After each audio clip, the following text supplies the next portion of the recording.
pagi semua teman-teman. Ini ada berita yang luar biasa dari Ade Armando ya, mantan dosen UI Universitas Indonesia yang juga aktivis ya. Dia selalu mengamati perkembangan politik di Indonesia dan dia adalah pendukung loyalisnya Pak Jokowi dan penerusnya Pak Ganjar Pranowo. Dia bilang dia dapat info yang valid dari tokoh yang tidak mungkin tidak kredibel, hingga dia berani menyatakan ke publik bahwa pencalonan Ganjar Pranowo sebagai calon presiden dari PDIP ada kontrak politik, di mana isinya yang paling mengganggu adalah posisi menteri yang strategis akan ditentukan oleh PDIP. Menteri-menteri yang posnya strategis dan jabatan-jabatan penting yang strategis mungkin seperti Jaksa Agung, Kapolri ya, dan tentunya komisaris dan direksi BUMN. Sebenarnya Ade Armando tidak perlu kaget. Karena apa? Jangankan Pak Ganjar, Pak Jokowi pun sudah kena skema ini, game ini gitu loh. Dimana kita tahu dong menteri-menteri strategis dari PDIP dan pejabat setingkat menteri. Contoh, kita tahu siapa Pak Pratik, siapa Pramono Anung, ya, siapa Yasona Laoli, siapa Bu Risma, siapa TB Hasanuddin, ya, dan siapa Azwar Anas, ya. Semua itu kader-kader PDIP. Tidak ada yang salah.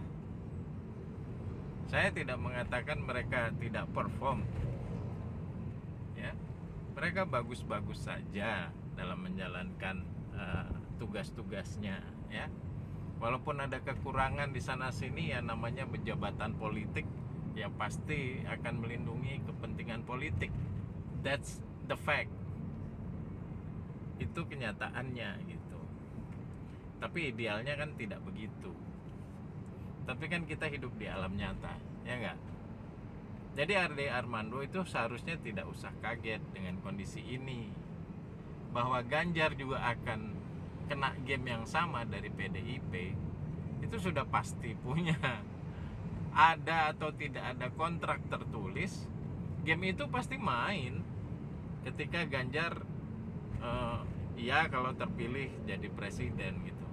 Walaupun posisi Ganjar sekarang berat. Kenapa? Kalau 3 pasang calon, berat untuk Ganjar untuk memenangkan. Karena analisanya tentunya kejadian Pilkada DKI 2017 situasinya akan bisa terulang kembali, di mana Anies sebagai pemenang kedua di putaran pertama dan menjadi pemenang di putaran keduanya. Karena seluruh pendukung Mas AHY dan Silviana Murni pada waktu itu 17% pindah semuanya 100% mendukung Anies Baswedan. Dengan demikian, jika Pilpres benar-benar 3 pasang calon, kalaupun ya Pak Ganjar menang di putaran pertama dan Pak Prabowo sebagai pemenang kedua, Pak Anies pemenang ketiga, maka otomatis pemilih Anies itu nggak mungkin milih Ganjar di putaran kedua. Apalagi Ganjarnya tidak mencapai 50% plus 1 suara ya di putaran pertamanya. Berapapun yang diperoleh Anies, kemungkinan besar 99% itu pasti milih Prabowo di putaran kedua. Otomatis Ganjar pasti kalah. Jadi skenario terbaik buat Pak Jokowi adalah Pak Prabowo yang harus berada di peringkat 1 pada putaran pertama Pilpres. Kenapa? Karena kemungkinan besar Pak Ganjar sebagai pemenang, katakanlah pemenang ketiga sekalipun, maka pendukungnya akan memilih Prabowo, nggak mungkin milih Anies punya. Daripada Anies yang menang, lebih baik Prabowo yang presiden, maksud saya begitu untuk Pak Jokowi ya dan kawan-kawannya. Saya nggak tahu hari ini kawannya Pak Jokowi siapa nih. Jadi itu sebabnya analisa Ganjar untuk menang Pilpres berat. Apalagi Pak Prabowo dan Pak Anies seperti survei terakhir terkini dari IPO, Indonesian Political Opinion, yang hari Jumat atau Sabtu kemarin mengeluarkan survei terbaru, Ganjar sudah berada di posisi ketiga dan Pak Anies di posisi kedua, Prabowo-nya nomor 1, dimana selisih Anies dan Ganjar itu sudah di luar margin error. Margin errornya selalu 2,9% dan selisih mereka sudah 4%. Jadi berat buat Ganjar. Apalagi swing voternya Ganjar sangat tinggi ya. Swing voter itu adalah orang yang memilih Pak Ganjar misalnya, tetapi ketika ditanya apakah pilihan Anda masih bisa berubah, swing voternya Ganjar ini tinggi. Mereka jawab masih bisa berubah, yaitu 11-18%. Jadi sebenarnya elektabilitas Ganjar ini sudah berada di peringkat ketiga, swing voternya tinggi, jadi sangat kecil sebenarnya elektabilitasnya. Saya nggak antipati sama Ganjar, tidak, karena secara pencapaian tentunya jauh lah beliau lebih sukses daripada saya akui hari ini. Tetapi kalau lihat kapasitas, kompetensi dan rekam jejak, tentunya dibandingkan Pak Anies dan Pak Prabowo, Pak Ganjar memang paling lemah dari banyak sisi. Contoh kelemahannya adalah yang paling jelas nih, kalau diadu dengan Pak Anies dalam mengatasi banjir, di mana banjir di Jakarta sudah lebih cepat surut, banjir di Jawa Tengah belum terselesaikan sama sekali ya. Setiap musim hujan banjirnya di beberapa titik masih terjadi dan mungkin semakin dalam, terutama banjir rob ya. Itu. Kemudian semua tahu juga masalah pengentasan kemiskinan. Jawa Tengah paling lemah. Programnya Ganjar dalam mengentaskan kemiskinan sangat lemah, dan dia akui di media televisi bahwasanya ya dia memang gagal mengentaskan kemiskinan waktu itu di Tegal Brebes ya. Kemudian masalah moral hazard moral Kompas dengan menyatakan dia memang hobi nonton video porno ya, itu buat agama manapun, buat orang tua manapun, itu kayak anak salah asuhan ya. Kita semua mungkin sebagai orang tua yang punya anak, wah sangat khawatir kalau anak kita itu tanpa sepengetahuan kita menonton film video porno. Dan kita sendiri sebagai laki-laki dewasa, meskipun kita sehat, sudah beristri, bukan berarti kita jadi hobi gitu nonton film porno. Karena menurut agama saya itu dikatakan bahwa kalau kita tidak menjaga mata, zinah mata, menonton film porno itu termasuk zinah mata, maka selama 51 hari amal ibadah kita tidak diterima. Begitulah. Jadi kedudukan kita di mata Allah pun turun kembali. Yang tadinya mungkin sudah naik sekian tingkatan dengan susah payah kita mendekatkan diri kepada Tuhan, jatuh kembali ketika kita zina mata gitu, melihat yang tidak sepantasnya. Kenapa? Film porno itu orang bermaksiat. Kenapa kita tonton? Bukan kita munafik ya, tapi itu sangat tidak baik ketika pernyataan Ganjar itu ditonton oleh remaja-remaja gitu, bahwasanya that's fine gitu. Oh, that's not okay. Not okay at all. Jadi moralnya Ganjar sebagai gubernur Jawa Tengah patut dipertanyakan. Itu poin-poin kelemahannya Ganjar. Belum lagi kemampuan bahasa asingnya, terutama bahasa Inggris yang sangat lemah. Karena belakangan beredar video Ganjar ada pertemuan dengan orang-orang dari luar negeri, ya. Forumnya apa saya lupa, tapi itu seputar perdagangan lah, perekonomian. Ketika Ganjar yang duduk di barisan depan diminta berbicara, dia dengan bahasa Indonesia saja terbata-bata dan harus pakai translator. Dan itu mengenaskan untuk seorang calon presiden gitu. Tidak punya keberanian untuk berbicara dalam bahasa Inggris di forum internasional walaupun itu di kandangnya sendiri. Itu sangat memalukan.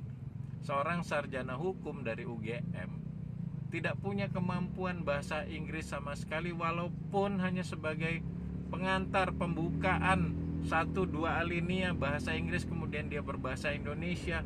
Ini sangat memalukan, apalagi buat orang-orang yang well educated ya. Punya calon presiden seperti ini, bagaimana dia bergaul di dunia internasional dengan tingkat rasa percaya diri yang sangat rendah ketika harus menggunakan bahasa Inggris, di mana bahasa Inggris adalah bahasa internasional. Lemah sekali. Itu sebabnya saya bisa kasih statement kapasitas Ganjar itu paling bawah. Kita tahu Pak Anies, Pak Prabowo kalau ngomong bahasa Inggris itu bisa tanpa teks dan cas-cis-cus di forum internasional manapun. Dan bukan sekedar cas-cis-cus, isinya juga memang benar-benar berisi dan sering mendapat applause, bahkan standing applause. Jadi kembali ke Ade Armando tadi, sudahlah, kita harus lebih objektif dalam memilih calon presiden. Berkali-kali Pak Jokowi pun mengatakan bahwa jangan sampai salah memilih presiden. Ya kalau Pak Jokowi memang sudah tidak suka dengan Pak Anies, pilihan terbaik dia memang Pak Prabowo, bukan Pak Ganjar dalam hal ini gitu. Ya. Karena ya lagi-lagi apa sih yang kita harapin dari Ganjar? Hampir nggak ada. Pencitraannya di media sosial juga kuno ya, lebay, lari-lari pagi bawa kameramen. Tidak senatural Pak Jokowi pada saat beliau melakukan pencitraan. Pak Jokowi secara bahasa tubuh ya, mimiknya pun lebih natural, lebih alami gitu, tidak dibuat-buat. Kalau Ganjar ini hampir sama dengan Risma, kemana-mana bikin setting video yang norak gitu loh. dan pembohongan publik. Mending bener gitu. Kayak dulu Risma bilang gelandangan ada di Jalan Sudirman Tamrin Jakarta, itu kan heboh semua orang. Ternyata kan orang PDIP yang dibawa, relawan. Sama kayak Ganjar lari-lari di GBK, ya yang dibawa relawan, surat undangannya ada.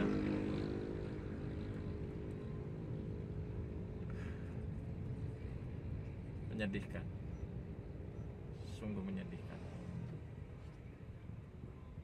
Bicara peluang, memang Pak Prabowo hari ini di atas angin. Survei pun mengatakan seperti itu. Mau survei itu pesanan siapa, nggak peduli deh. Tetapi kenapa belum ada survei pesanan dari Banteng yang memunculkan angka Ganjar ada di peringkat pertama? Nggak ada. Setelah kasus gagalnya Piala Dunia Under 20 di Indonesia, Ganjar dan PDIP elektabilitasnya disurvei jatuh dan belum bisa rebound sampai hari ini. Jadi saya kira tapi ada satu berita terakhir yang sangat mengkhawatirkan. Ada seorang yang mengajukan keberatan ataupun protes terhadap DPS, daftar pemilih sementara, yang sekarang sudah mencapai 205 juta di Indonesia, yang belum diketok palu menjadi DPT, tapi sudah disinyalir 52 juta invalid. Artinya dipertanyakan, tidak valid. Apa itu? Banyak yang usianya di bawah 10 tahun, dan lebih banyak lagi yang usianya ada di 100 tahun. Ini patut dipertanyakan. Dan kemudian ada nama-nama yang cuma 1 huruf, 2 huruf, dan 3 huruf. Kalau 3 huruf oke lah, masih ada nama Adi, Ani, Ita, Oon. Tapi 2 huruf itu ada 11.000 lebih yang terdaftar di DPS, namanya cuma 2 huruf, bahkan 1 huruf. Jadi penggelembungan daftar pemilih ini masih terjadi dan sangat besar. Ini 2019 punya kejadian bisa terulang ketika televisi waktu itu, termasuk Metro TV, pun menampilkan Prabowo Sandi unggul 53-54%, ya. Sementara Ganjar di 40-an persen. Pak Jokowi dan Pak Kiai Ma'ruf di 40-an persen. Tiba-tiba dalam tempo yang sangat singkat bisa berbalik. Nah, itu mungkin sekian detik itu atau sekian menit itu berbalik, Jokowi Ma'ruf bisa unggul. Itu karena mulai dimainkan yang penggelembungan DPT-nya dikeluarkan, makanya tiba-tiba berbalik, ya. Ini bisa terjadi lagi di 2024. Penggelembungannya, data yang sudah terindikasi 52 juta, begitu itu dimainkan, ya bisa berbalik nanti. Tapi apakah 52 juta itu bisa memenangkan Ganjar 1 putaran plus angka real yang dia dapatkan dari pencoblosan di TPS? Kita belum tahu. Seperti apa nanti kejadiannya, ya. Apakah plus 52 juta itu dia akan memperoleh angka 50% lebih? Ya, mudah-mudahan tidak sih. Karena sekali lagi ya, kalau sesuatu berangkat dari kecurangan, walaupun Anda menang, itu tidak akan barokah, ya. Nanti azab yang kita peroleh bukan cuma pandemi, mungkin lebih parah lagi gitu. Sehingga Anda tidak bisa membangun, Anda cuma bisa menambah hutang untuk melanjutkan kehidupan berbangsa bernegara ini. Tidak bisa menghasilkan apapun. Oke? Demikian tanggapan saya terhadap Mas Ade Armando. Ciao.